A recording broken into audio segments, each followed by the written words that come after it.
사람들을 위한 건강 세미나 청년 한동 누가행정 프로젝트 13번째 시간, 오늘은 피부질환의 진단과 치료라는 제목으로 우리 정희성 선생님 모시고 하게 된 것을 감사하게 생각합니다. 우리 강의에 앞서서 강희열 필리핀 선교사님 이 시간에 함께 기도해 주시면 감사하겠습니다. 거룩하신 하나님 아버지 은혜를 감사합니다. 오늘까지 주님 은혜 가운데 살게 하시고 저희들을 선교사로 파송하여 영혼 구원하여 제자 삼아 사명 감당하는 귀한 믿음 주심을 감사합니다. 하나님 아버지 선교 사역에 하나님 아버지 어려움이 많습니다. 우리 하나님께서 아시오니 성령의 하나님께서 함께하여 주셔서 날마다 순종하는 마음으로 낮아지게 하시고 겸손한 마음을 주셔서 영혼 구원하여 제자 삼아 사명 감당하는 저희들 되게 도와주시옵소서. 오늘도 하나님과 동행하게 하시고 성령님과 동행하시고 섬기는 교회와 동행하는 저희들의 삶이 되게 도와주시옵소서. 이 아침에 귀한 말씀으로 간증을 나누고자 합니다. 세우신 종에게 더욱 믿음 주시고 능력 주시고 성령 충만함을 주시옵소서. 전한 자나 듣는 자가 다 은혜 받는 귀한 시간 되게 도와주시옵소서. 열방에서 수고하는 선교사님들의 기도를 들어 응답하여 주시고 어려움이 없도록 우리 하나님 함께하여 주시고 날마다 하나님 앞에 간구하는 선교사님들 될 수 있도록 인도하여 주시옵소서. 주말에 하나님 함께하여 주셔서 내일 성수주의를 지킬 수 있는 선교사님들 되게 도와주시기를 간절히 바라옵고 예수의 이름으로 간절히 기도 올려옵나이다. 아멘. 감사합니다. 오늘 우리 강사님 잠시 소개하는 시간을 가지도록 하겠습니다.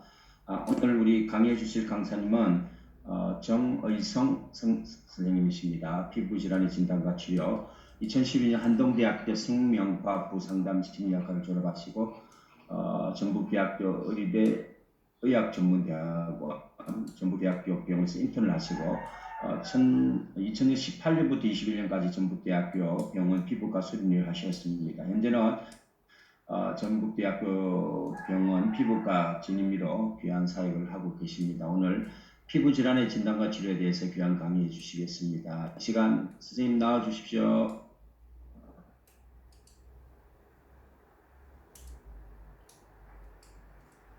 네, 안녕하십니까. 저는 전북대병원 피부과 전임의 정의성이라고 합니다. 이렇게 귀한 자리에서 선교사님들과 함께 피부 질환에 대해서 나눌 수 있어서 너무 영광이라고 생각합니다. 화면 보겠습니다. 네.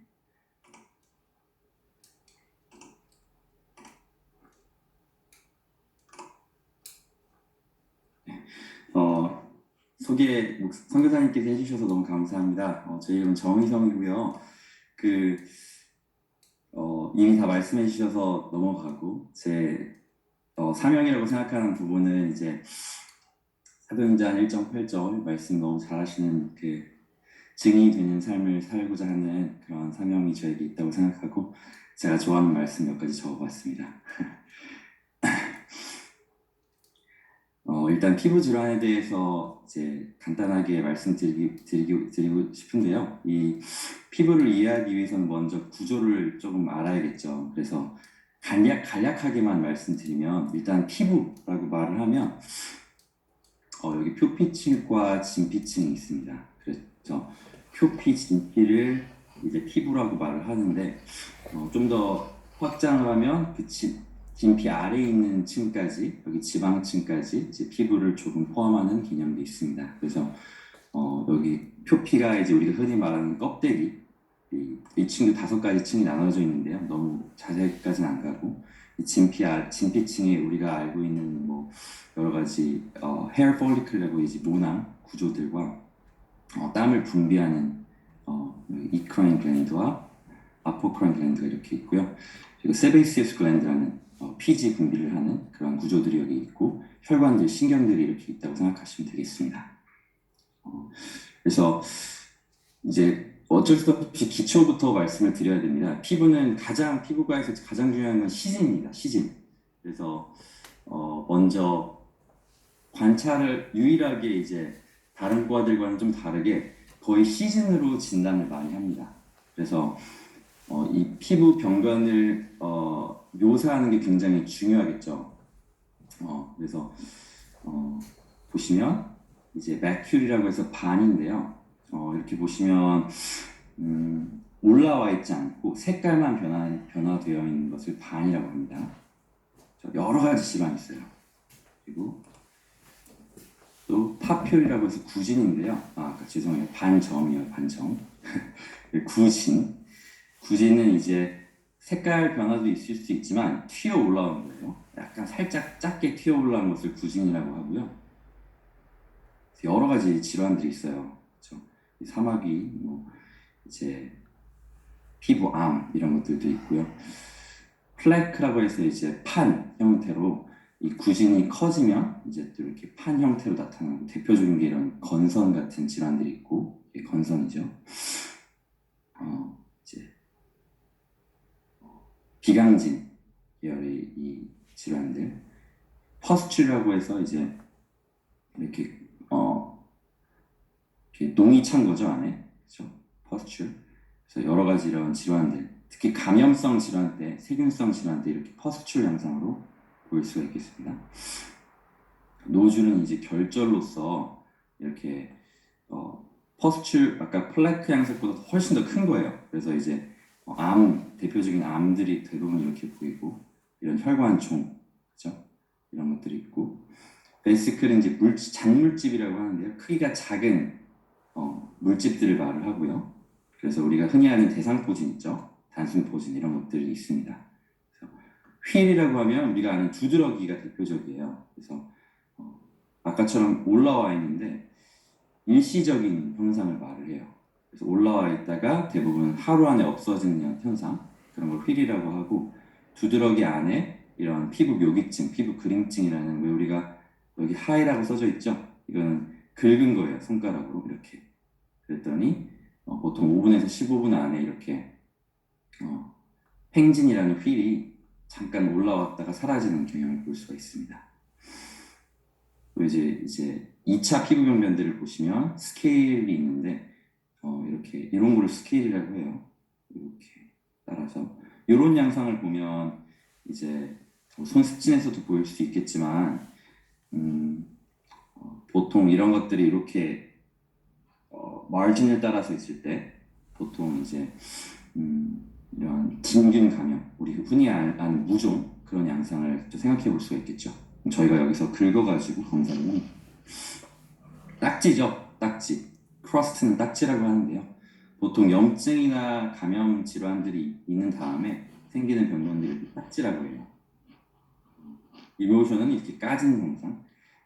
까졌을 때 막 사람들이 막 두려워하는데 두려워할 필요는 없으시고 이제 이게 만약에 점막을 침범하거나 아니면 점막이라고 하면 입술이나 이제 성기 부분이 까져서 아예 이렇게 피부가 드러나서 아래 점막이 보일 때 그럴 때를 좀 위험하고 대부분 까진 현상을 대부분 괜찮다고 보시면 됩니다.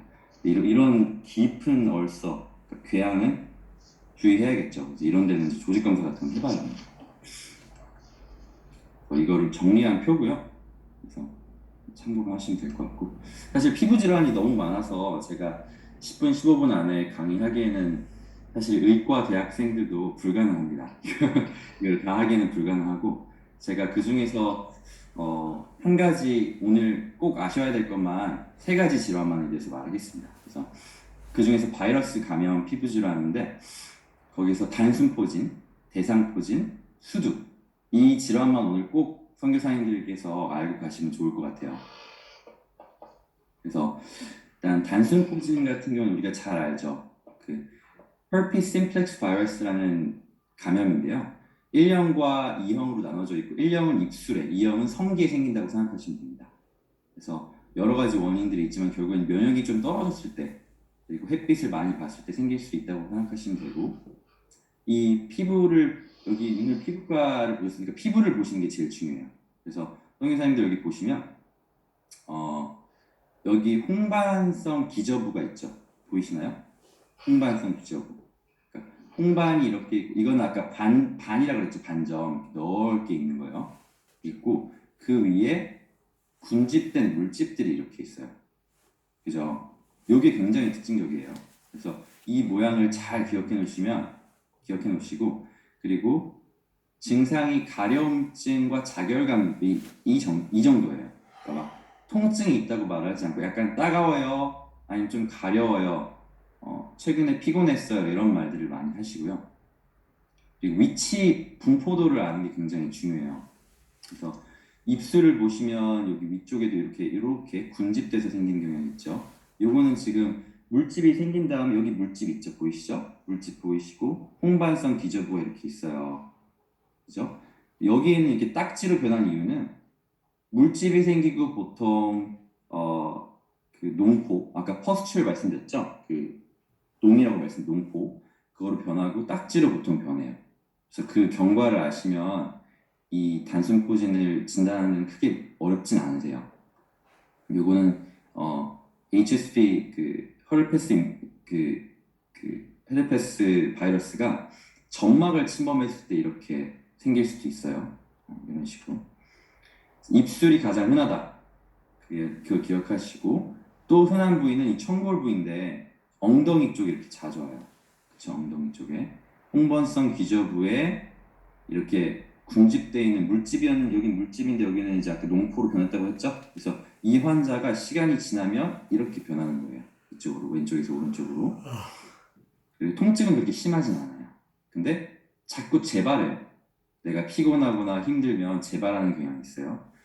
여기는 HSP1이었고요. HSP2 아까 있다고 했죠? 이 형은 보통 성기에 나타나요. 그래서 이렇게 보시면 홍반성 기저부에 군집성 물집 진단하실 수 있겠죠, 이제? 그래서 이 정확하게 이 특징적인 피부 양상을 알면 진단할 수 있는 게 피부과예요. 그래서 너무 신기해요. 보고만 진단할 수 있으니까요. 이제 수두로 넘어갈게요. 아까 그거는 기억해 놓으시고 수두 같은 경우에는 아까는 HSV 헤르페스 인펙션이었다면 감염이었다면 얘는 베리셀라 조스터라는 다른 바이러스의 감염이에요. 좀 달라요. 그래서 우리가 흔히 하는 치킨박스 수두는 처음에 이 BZB라는 바이러스가 감염이 되었을 때 주로 아이들한테 생겨요. 근데 어른들한테 생기는 경우는 좀 더 심해요. 그런 경우는 호흡기도 가고 뇌로 갈 수 있어서 그때는 성인은 입원을 해야 되고요. 소아 같은 경우는 사실은 집에서 그냥 잘 먹이고 열 조절하고 가려움증 조절하기만 하면 되는 거예요. 소아는 입원 필요 없고 성인은 입원이 반드시 필요하다. 이렇게 아시면 될 것 같고요. 이 병변을 또 한번 보시죠. 병변을 자세히 보시면 아까는 군집성 물집이 있었고 주변에 홍반이 있었잖아요. 근데 보시면 따로 이렇게 떨어져 있어요. 그쵸? 이렇게 떨어져 있어요. 그리고 굉장히 다양한 병변들이 보이시죠? 그쵸? 여기는 농포도 있고 대부분 농포네요. 여기는 구진이 있고 여기는 반점이 있고 그쵸? 방금 공부하셔서 그 터미널로지가 잘 헷갈리실 수도 있는데 아무튼 여러 가지 모양이 많다. 여긴 딱지죠? 그쵸? 한꺼번에 봤을 때 여러 모양이 다 있어요. 그게 굉장히 특징적이고요.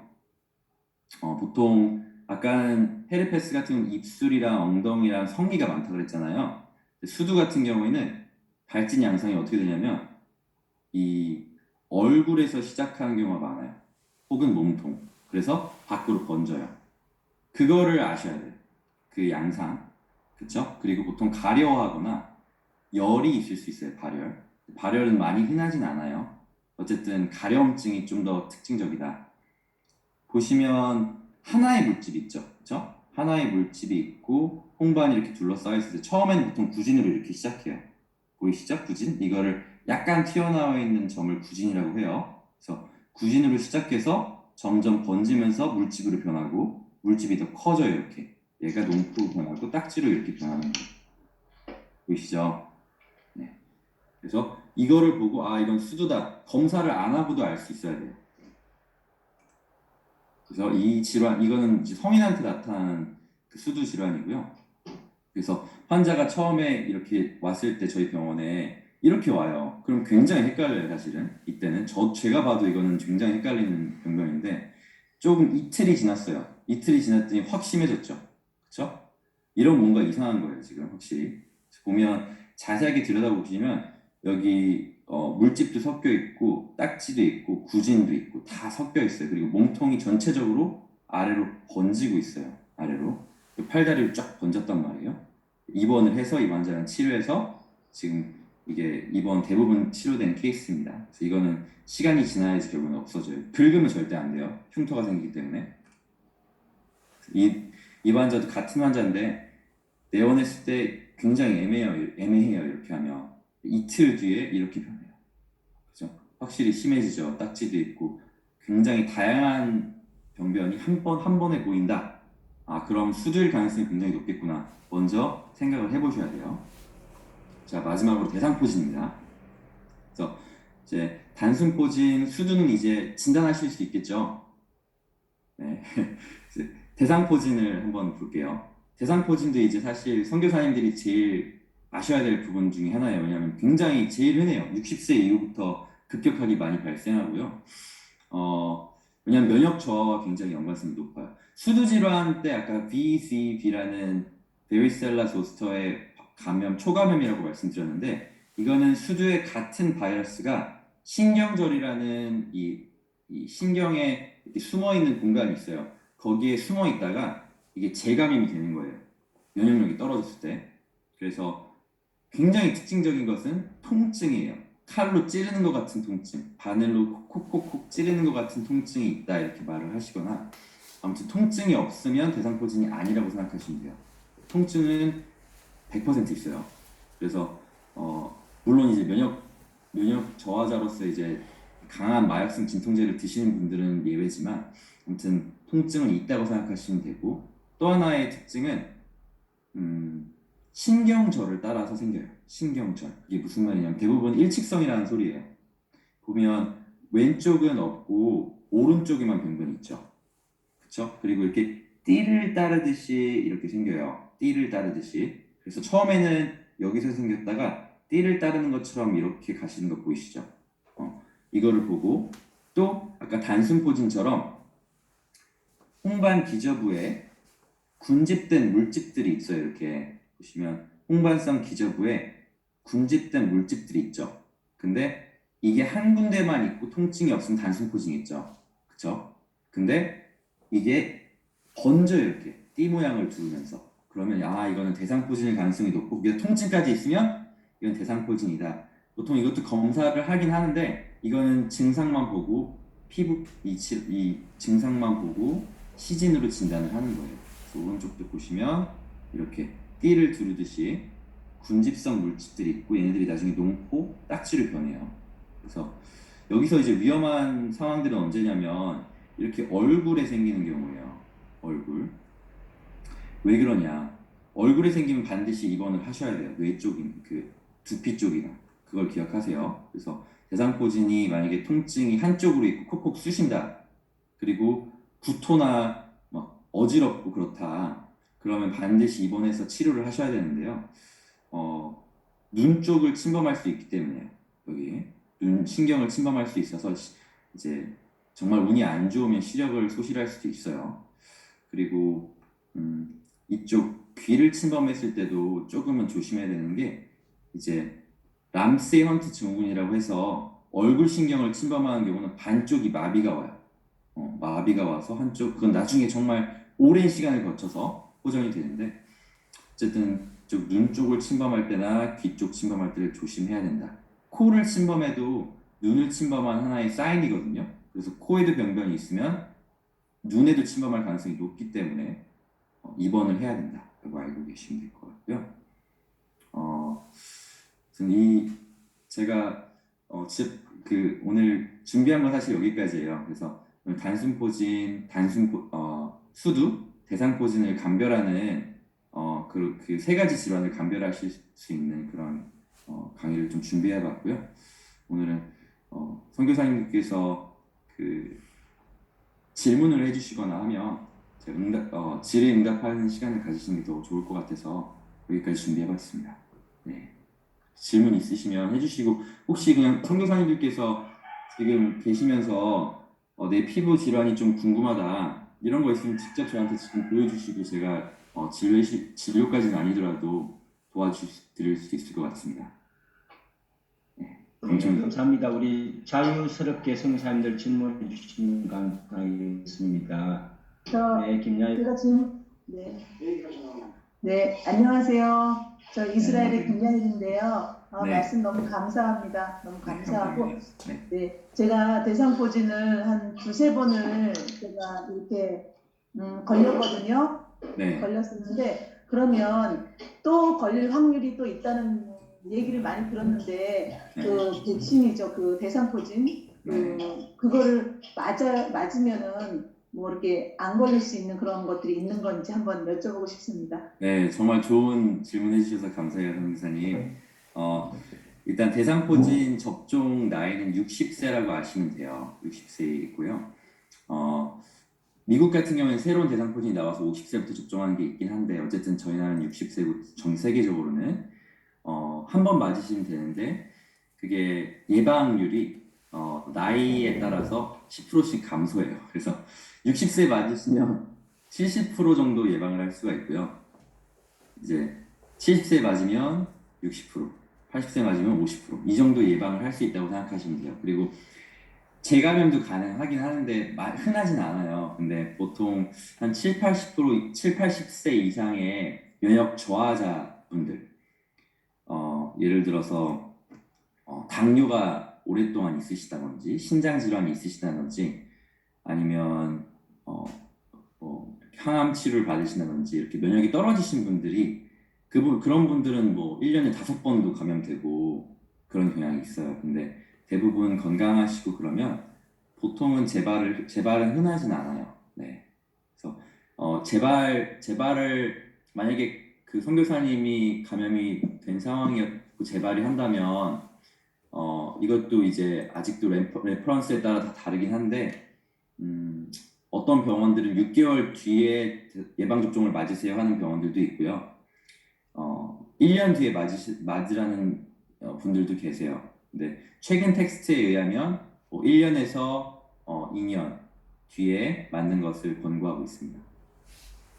감사합니다. 근데 네. 제가 이스라엘에서 이제 걸려서 막 너무 고통을 받고 한 2주 정도 고통을 받고 있다가 이게 대상포진인가 하고서는 이제 그때 병원에 갔더니 이미 약을 쓸 그런 시기가 지났다고 그러면서 그냥 아프라고 그러더라고요. 그냥 아프다가 이렇게 나으면 된다고. 그랬을 때 혹시 자동으로 이게 이렇게 백신처럼 혹시 이렇게 스스로 혹시 또 이렇게 이게 이겨낼 수 있는 그런 게 아니었나 이제는 그런 생각이 드는데 그건 아닌가요? 아니요, 맞는 얘기긴 해요. 사실은 거의 대부분 질환들이 가만히 놔두면 좋아져요. 거의 대부분 그렇다고 하나님께서 우리를 그렇게 지으셨는데 우리가 무슨 약이 필요하겠어요, 그죠? 근데 저희가 해드릴 수 있는 것은 사실은 그 통증과 그런 감염 양상을 조금 줄여주고 좀 더 완화를 빨리 될 수 있게 해주는 정도예요, 그렇죠? 그래서 사실 그 의사 선생님이 뭐 원칙적인 이야기를 하신 거죠, 사실. 그래서 원래 원칙은 이제 3일, 초감염 3일 이내에 약을 써라. 이게 이제 원칙이에요. 근데 그렇게 안 하죠. 환자가 왔는데 어떻게 그냥 가세요 이렇게 말할 수가 있어요, 그죠?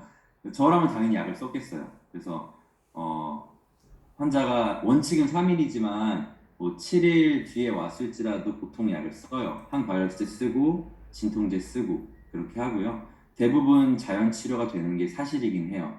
근데 굉장히 통증이 심하고 지속되기 때문에 뭐 제가 강의에서 말씀은 안 드렸지만 사실 훨씬 말할 게 많거든요. 대상포진에 대해서. 예를 들어서 포진후신경염이라는 게 있어요. 포진후신경통. 포진후신경통이 뭐냐면 대상포진이 걸리면 대상포진 바이러스는 치료가 돼요. 치료가 되는데 신경이 굉장히 예민해져요. 그래서 어떤 사람들은 바람만 스쳐도 아파하세요. 신경이 예민해졌기 때문에. 근데 그거는 제가 걸렸으면 일주일 안에 좋아져요. 근데 마찬가지예요. 나이가 많고 기저질환이 있으시고 면역이 떨어지신 분들은 그 통증이 6개월 가시는 분들도 있고요. 1년 넘으시는 분들도 있어요.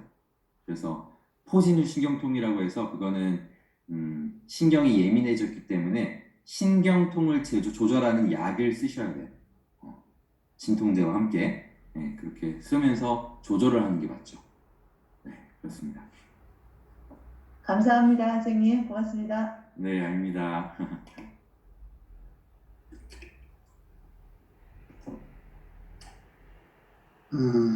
최선희 선교사님 말씀해 주시면 될 것 같습니다. 네, 너무 감사합니다. 저는요, 이렇게, 뭐랄까, 사우나 같은 데 가면은요, 막 네. 피부에 뻘뻘 불어나고, 사우나 같은 거 이제는 잘 안 가거든요. 그런 네. 경우가 있고, 피부가 이렇게, 다른 데는 아니고 주로 다리가 그런 경우가 있고요.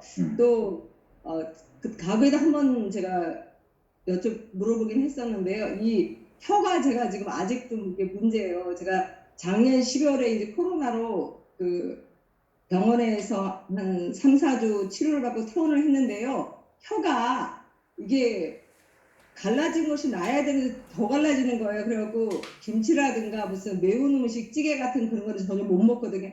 혀가 다 갈라지는 거예요. 근데 혀도 피부에 속하지 않을까요? 그래서 오늘 제가 물어보고 혀가 다 갈라지니까 네. 보기도 흉하지만 이제 뭐 남이야 제 혀를 잘 안 보지만 제가 혀를 양치질하고 볼 때마다 이게 너무 심각한 거예요. 그리고 김치 같은 거를 못 먹으니까 힘들 때가 많아요. 이거 어떻게 해야 혀를 좀 잘 고칠 수 있을까요?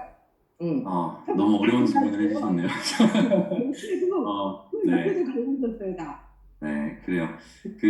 사실 혀 부분은 네. 피부과 영역은 아니긴 한데, 제가 할 수 있는 최대한의 말씀을 드릴 수 있다면, 일단은 갈라지면 통증이 당연히 있어요. 그쵸? 네네. 갈라져서 그 부분에 이물질이 닿아가지고 통증을 유발하는 것 같아요, 보니까. 그래서 일단 제가 생각해서 성교사님께서 할 수 있는 첫 번째는 일단은 자극 있는 음식들을 피하는 거예요, 사실은. 일단 1번이 그거고요. 네. 네네. 당연히 매운 거, 짠 거, 네. 우리나라가 좋아하는 음식들 있잖아요. 사실 그런 것들을 피하는 게 1번인 것 같고요. 그리고 막 이게 치료를 한다면 사실 저희 같은 경우에는 이제 스테로이드 가글이라는 게 있어요. 생리식염수랑 스테로이드를 섞어가지고 저희가 제조를 해드려요. 네. 스테로이드 가글을 해서 염증을 좀 줄여주고 그다음에 사실 저희는 이비인후과나 아니면 구강내과 쪽에서 구강내과가 질환을 잘 보죠. 그러니까 구강내과가 봐서 그렇죠. 피부과를 갔어요. 그리고 네네. 내과 선생님한테도 보여드렸더니 절부로 피곤해서 그렇다고 네. 비타민 K 먹고 비타민 B도 먹고 잘 쉬세요 그러는데 제가 비타민 C도 복용하고 B도 복용하고 잘 쉬어도 이게 안 없어지는 거예요. 그래서 야 이거 왜 이럴까? 이 코로나 후에 이 후유증이 엄청 큰 거예요. 그래서 혀가 정말 보기 흉할 정도로 다 갈라졌어요. 그래서 무슨 매운 음식은 전혀 못 먹고 그리고 이게 혀가 많이 붓고 몸도 많이 부었어요. 그러면 제가 이 구강내과를 한번 가보면 좋겠네. 제가 그런 데는 가보지 못하고 치과에 가보고 이제 일단 이에 문제가 있 치과에 가보고 내과하고 이비인후과 갔었을 때 그분들은 저한테 말씀하신 것이 잘 먹고 이 비타민 이런 종합영양제 먹고 잘 쉬라 그러는데 그렇게 휴가를 갖고 잘 해봐도 그게 안 돼서 오늘 제가 질문했습니다. 궤양이 계속 자주 재발하거나 혹시 궤양이 이렇게 파이는 병변은 없죠?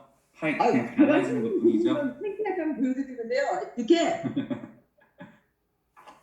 그러시구나. 갈라지고 옆에가 이렇게 약간 상처가 있어 옆에가요. 그래서 제가 말했더니 이제 저가 보라매 병원에 이제 몇 주간 입원해 있었는데요. 네. 약으로 독한 약을 써서 점점 나아진다는데 지금 5개월이 지났더니 코로나 이제 다 그때 거기 병원에서는 완치가 돼서 퇴원을 했는데 그 후유증이 있어갖고 지금 치료를 받고 있는데요. 그래서 이게 정말 이게 어떻게 해야지 되나 마음에 어떨 때 이제 근심이 생기는 거예요. 원래 혀가 예뻤는데 다 갈라지니까 이상한 것 같아요. 제가 생각나는 거는 네. 이제 궤양 그런 것들이 아니라면 이제 루마티스 내과 질환들도 이런 것들이 많아요. 혀와 관련돼서 루마티스. 갈라지는. 네, 루마티스 내과. 그래서 사실 몸도 붓고 혹시 네. 입마름도 있으시나요? 입마름? 입마름이 엄청 심해요. 네, 그래서 사실 네. 루마티스 질환 중에 이제 뭐 쇼그렌 증후군 이런 것들이 있어요. 근데 네. 사실 이건 제 영역을 넘어서는 부분이라서 사실 제가 뭐라고 말씀을 못 드리고 일단은 혀만 있는 게 아니고 전신 증상 붓기도 있다고 하셨잖아요. 그렇기 때문에 다 보여요. 그러니까요. 예, 그래서 만약에 혀만의 문제라면 당연히 구강내과인데 만약에 그런 증상, 입마름 증상도 있고 몸도 붓고 이런 다른 증상들이 돼 있으니까 저라면 이제 루마티스 내과를 가볼 것 같고요. 거기서 정밀 검사를 한번 해볼 것 같고 아마 입마름 검사 이런 것도 진행할 거예요. 거기서 거기랑 구강내과도 한번 가보시면 좋을 것 같습니다. 네. 선생님 제가 질문 너무 많이 했으면 다른 분들한테 좀 아니에요. 그렇긴 제가 한데 더 도와드리고 싶은데 저한테는 여기까지인 것 같습니다. 너무 네. 감사. 한 가지 더 여쭤볼게요. 제가요. 저기 무릎에 제가 이제 한국 나이는 67세고 네. 미국 나이는 65세인데요. 이 지금 무릎 인공 관절을 지금 하려고 준비하는 가운데 있는데 네. 이제 심장하고 간이 손상이 되어졌다고 코로나 약으로 제가 이제 산소호흡기를 이 코로나가 걸려갖고 양성이 나와서 보름 만에 병원에 입원해서 보람에서 보름 만에 이제 산소 포도가 너무 떨어지고 작업호흡이 힘들어서 이제 산소호흡기를 한 2주간이나 했었어요. 그랬는데 하여튼 저를 살리기 위해서 선생님들이 많이 노력하셔갖고 폐렴으로 이제 피가래가 많이 나왔었는데 이제 저는 살아나고 저희 병실에서 2명이 죽었어요. 그러는데 그 후유증이 제가 원래 심장도 나쁘지 않았었고 간도 나쁘지 않았는데 신장하고 간 수치가 너무 떨어진다고 그러시면서 신장에도 좀 문제가 있는 것 같다고 저의 그 수술을 지금은 할 수가 없다고 이제 그러더라고요. 이제 동네가 다니는 병원에서 이런 수치로는 수술이 힘들다. 그리고 만약에 무릎 인공관절을 하더라도 한쪽하고 또 한참 있다가 한쪽 해야지 다른 사람처럼 두 다리를 해서는 안 된다고 그러시더라고요. 그 의사 이제 저의 주치의라고 할 수 있는 분이. 그래서 지금 이제 수술은 이제 미뤄진 그런 가운데 있는데 제가 6층에서 중국에서 미끄러져 갖고 다리를 다쳤는데 뼈 부러진 거는 이제 중국에서 인식을 해갖고 기부스를 했었는데요. 속에 연골이 이렇게 파열된 거를 그분들이 잘 발견하지 못해서 나중에 이제 무릎뼈도 잘 붙고 다 정상이 됐지만은 물이 차고 이제 계속 그런 가운데서 이제 병원에서 한국에서 정밀 검사 다 하고 MRI 찍고 그랬는데 퇴행성 관절염이 와서 이제는 인공 관절을 수술을 해야지 제 몸이 상태가 비틀어지지 않는다 그래서 이제 수술을 결심하고 준비를 계속 이제 한 2년 전부터 하고 있는데 코로나가 오고 또 집안에 이제 부모님이 갑자기 작년에 다 돌아가시게 돼갖고 제가 수술이 미뤄진 가운데 있어요. 혹시 이렇게 붓고 그러는 것이 관절염하고 관계가 있나요? 제가 입마른 그런 병이 없었는데 그냥 제 스스로 생각하기를 내가 먹지 않던 약을 이렇게 코로나 후유증 치료제하는 약도 먹고 또 너무 무릎이 아플 때는 견딜 수가 없으니까 주사도 맞고 관절염 약도 먹어서 입이 마른 것인가 그냥 스스로 자가 진단을 했었어요. 근데 오늘 선생님 말씀 들으니까 제가 류마티스 내과 가서 한번 말씀드려 정밀 검사도 받아보고 혹시 모르니까 구강내과에서 받아보면 좀 어느 정확한 진단을 받을 수 있다 이렇게 말씀하시는 거죠, 병 선생님께서는. 네, 맞습니다. 스스로 잘 질병에 대해서 알고 계신 것 같고, 네, 먹는 약 중에서도 이제 입마름을 유발하는 약들이 있어요. 뭐 피부과에서는 항히스타민제가 대표적이고요. 그래서 가려움증 조절하려고 약을 쓰면 사실 쇼그렌 증후가 악화가 되겠죠. 그런 먹는 약에 대해서도 잘 물어보시는 게 맞아요. 그래서 해당 기기한테 가서 혹시 입마름을 유발하는 약들이 있는지, 붓기를 유발할 수 있는 약들이 있는지 확인하는 것도 괜찮은 생각이시죠. 네. 아, 오늘 너무 감사합니다. 네, 고맙습니다. 아닙니다. 제가 도와드릴 수 있는 게 여기까지인 것 같네요. 감사합니다. 예, 도움이 됐습니다. 그러면 제가 좀 질문 좀 하겠습니다. 네, 선교사님. 예, 저는 그 이제 심장약을 먹고 있고요. 네. 그 다음부터 이제 원인이 뭔지 모르는데 얼굴에 홍조 현상이 한 탄탄한 전부터 생겼어요. 그러고는 이제 여기 얼굴에 이게 주로 이마 쪽에 트러블이 생겨가지고 이게 계속 일어나고 있는데 그걸 어떤 방법이 있을까? 네. 좋은 질문 주셔서 감사합니다. 선교사님, 이 증상이 혹시 뜨거운 곳이나 아니면 매운 거 먹었을 때 그럴 때는 아무 상관없고요. 네. 진짜 언제 겨울에 이제 추우면 얼굴 빨개지는 것처럼 네. 약간 추위에도 이제 반응이 있었고 열하고 또 관계가 홍조 현상이 이제 그래서 뭐 약하고 상관이 있나 또 홍조 현상이 아무튼 여기 빨개다가 좀 없어지기도 하고 그러는데 네. 요즘에는 이제 계속 뭐 이제 보통 때는 없다가 조금만 여기 자극주면 이제 다시 홍조 현상 생기고 운동 같은 거 하고 나면은 올라오고. 그다음에 근데 이제 지금 이제 추억 있는 게 여기 이마 쪽에 이게 좀 트러블이 있어서 약을 좀 써보면 조금 낫다가 또 가까이 와보시겠어요? 화면으로 조금 더. 예. 네. 뺨도 한번 보여주세요.